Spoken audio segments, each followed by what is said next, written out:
আরও একটা প্লটে আসলাম। মানে আপনারা দেখুন কোথায় কোথায় সব জায়গা কিনেছি।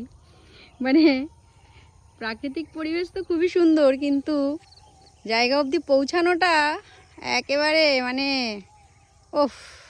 এই জায়গা আছে বলেও তো মাঝে মাঝে আসি। আহা কি সুন্দর। এবার ঢুকবো জঙ্গলে। আহা,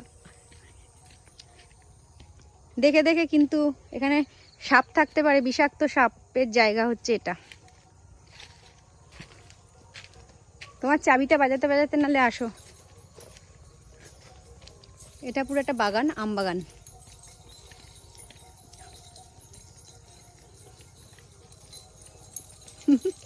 চাবি বাজাতে বাজাতে আসছে। এই যে এদের বাড়িতে সাপ ঢুকেছিল ঘরের মধ্যে, আর সাপ বাচ্চাকে কামড়ে দিয়েছিল এই বাড়িটাতে। ভেতরে একটা বাড়ি আছে, হ্যাঁ, বিষাক্ত বিষাক্ত সাপ এখানে।